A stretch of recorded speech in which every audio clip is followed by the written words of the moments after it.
వాళ్ళకి మా జంబలకడి పంబ నుంచి ఇప్పటి వరకు కన్సిస్టెంట్గా అసలు ఎక్కడ తగ్గకుండా యాక్టింగ్ చేస్తున్నాం మా నరేష్ గారికి, శ్రీ విష్ణు అన్నకి హార్ట్లీ వెల్కమ్. యాక్చువల్లీ మొన్న లాస్ట్ టైం మాట్లాడినప్పుడు ఫస్ట్ టైం మైక్ పట్టుకున్నా జర కొంచెం నర్వస్ ఉండే, బట్ ఇంటికి పోయినాక మా అమ్మ తిట్టింది, అరే నీ స్టైల్ కాదురా ఇది, స్పీచ్ తప్పకుండే, నీ స్టైల్లోకి రా అంటే సరే మమ్మీ ఈసారి చూడు అని చెప్పి స్టైల్గా రెడీ అయ్యి వచ్చిన. సో నాది నాన్ లీనియర్ స్పీచ్ ఉంటుంది, ఆ ఫ్లోలో మాట్లాడినాక రాదు, కానీ మధ్య మధ్యలో అన్ని కనెక్షన్స్ కలుపుతా. సో ఫస్ట్లీ నన్ను ఈ భూమి మీదకి తీసుకొచ్చిన మా మమ్మీ డాడీకి ఫర్ ఎవర్ పాదాభివందనం.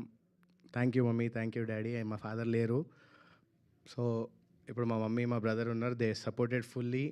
అండ్ ఎప్పుడు కూడా మనని ఇది చేస్తా అది చేస్తా అంటే చేయబేట నేను ఉన్నాగా, ఎందుకు టెన్షన్ అన్నట్టే మనకు సపోర్ట్ చేసిర్రు.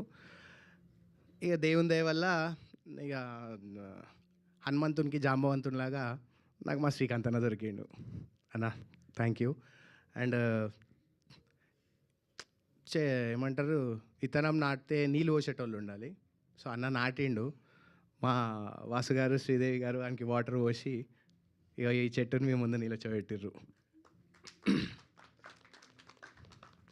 సో హైదరాబాద్లోనే పుట్టిన, హైదరాబాద్లోనే పెరిగిన, మాది ఓల్డ్ సిటీ. సో అంటే నాకు తెలిసి ఓల్డ్ సిటీ యాక్టర్లు చాలా తక్కువ ఉన్నారు, ఓల్డ్ సిటీ నుంచి వచ్చిన వాళ్ళు. అందులో నేనని చెప్పి ప్రౌడ్గా చెప్పుకుంటున్నా. మా ఓల్డ్ సిటీ వాళ్ళందరికీ హాయ్, నా చిన్నప్పటి ఫ్రెండ్స్కి అందరికీ హాయ్, నా ఇంటి చుట్టుముట్టున్న వాళ్ళకి, నా నేబర్స్కి అందరికీ హాయ్. ఇగో ఈడ నిల్చున్నా ఇలా అందరూ అంటే అయితేనో కాదో అనుకొని చాలామంది అనుకున్నారు, బట్ ఏదో చిన్నగా అట్లా అయ్యి ఇక్కడ నిల్చున్నా.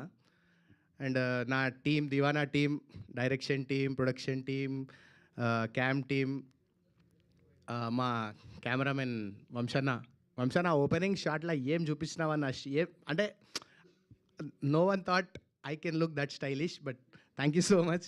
చాలా బాగుండే ఓపెనింగ్ షాట్, చాలా అప్రిషియేషన్ వచ్చింది దానికి. అండ్ మా సినిమా కోసం లాస్ట్ ప్రెస్ మీట్లో మాట్లాడిన వాళ్ళు అంటే నాగేంద్ర సార్ వాళ్ళు అందరూ సపోర్ట్ చేసి ఏ రేటెడ్ దాని గురించి మాట్లాడి మా సినిమాని ఇప్పుడు మా సినిమా ఒక ప్రాపర్ మైలేజ్ పట్టుకుంది and it's going very good. అందుకే ఇవాళ సక్సెస్ మీట్, ఇలా సక్సెస్ఫుల్గానే మాట్లాడుతున్నాం. No hard feelings. Thank you so much.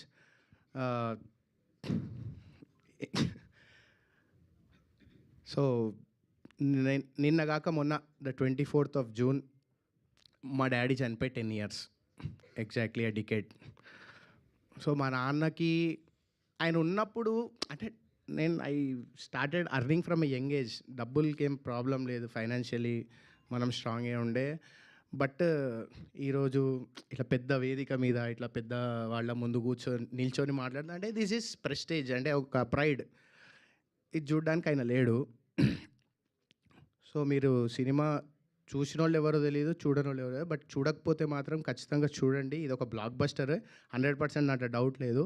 So దీంట్లో ఈ ఫాదర్ ఎమోషన్ అన్నది రాసేటప్పుడు నేను అన్న ఇద్దరం కూర్చున్నాం.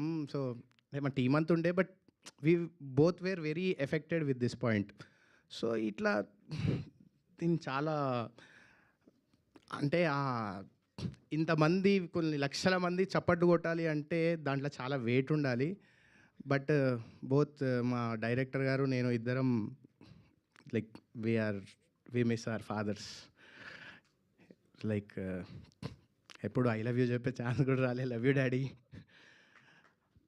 సో యా, సో అది ఇప్పుడు నా ఏజ్ వాళ్ళకి నేను చెప్పలేను, ఎందుకంటే నా ఏజ్ వాళ్ళు అందరికీ పెళ్ళి ఇద్దరు పిల్లలు ఉన్నారు. ఇప్పుడు నేను వాళ్ళకి ఏమైనా క్లాస్ వీక్తే వాళ్ళు నన్ను పెళ్లి చేసుకుంటారు. నాకు అది పక్కన పెడితే నా నెక్స్ట్ జనరేషన్, నా తర్వాత అంటే ఇప్పుడు ప్రజెంట్ అడాలసెంట్ పిల్లలు ఎవరైతే డిగ్రీస్ ఆ ఏజ్లో ఉన్నారో, స్కూల్స్ డిగ్రీస్ ఆ ఏజ్లో ఉన్నారో, మీ అందరికీ మాత్రం ఒకటి చెప్తా, ఇది ప్రాక్టికల్. దిస్ ఇస్ నాట్ అంటే ఇది ఇట్స్ నాట్ అ స్టోరీ. ఇది రియల్గా జరిగిన నా లైఫ్లో జరిగిన విషయం, ఎంతో మంది లైఫ్లో జరిగిన విషయం. ఇప్పుడు మాట్లాడిన దాంట్లో ఇద్దరు ముగ్గురు కూడా దాని గురించే మాట్లాడారు. పేరెంట్స్ ఉన్నప్పుడే సక్సెస్ అయిపోండి. పేరెంట్స్ ఉన్నప్పుడే వాళ్ళని హ్యాపీ చేయండి. ఇంతకు మించి మీరు లైఫ్లో ఏం పీకలేరు. మీరు ఏమన్నా సంపాదించరు, మీరు ప్రెసిడెంట్ ఆఫ్ ఇండియా కండి, ఢిల్లీకి రాజైనా తల్లి కొడుకు అన్న కాన్సెప్ట్ ఉంటుంది ఒకటి. సో అది మర్చిపోకండి. వాళ్ళని మీరు అనుకున్నది చేయండి. What they want give them, keep them happy. ఇదే మీ జన్మకి ప్రాయశ్చిత్తం. ఇంతకు మించి మీరు ఏం చేయలేరు. ఇంతకు మించి ఎవరైనా ఏమైనా చేసింది అనేది నేను ఇప్పటివరకు వినలే. ఫైనల్గా ఎంత పెద్దోడైనా ఎవరైనా ఏంటంటే ఇంటికి వెళ్ళినా మమ్మీకి డాడీకి న్యూస్ చెప్పినా దే ఫెల్ట్ వెరీ హ్యాపీ. అందరు ఇదే మాటతో బయటికి వస్తారు. So remember this. And Sai Vinay ఇంతకుముందు నర్సింగ్ మాట్లాడిండు. వినయ్ యాక్చువల్లీ మన సినిమాలో ఉండాలి దివానాలో, బట్ చాలా హెల్త్ ఇష్యూస్ వల్ల పై చనిపోయిండు. పాపం అంటే కొన్నిసార్లు లైఫ్ ఎట్లుంటుంది అంటే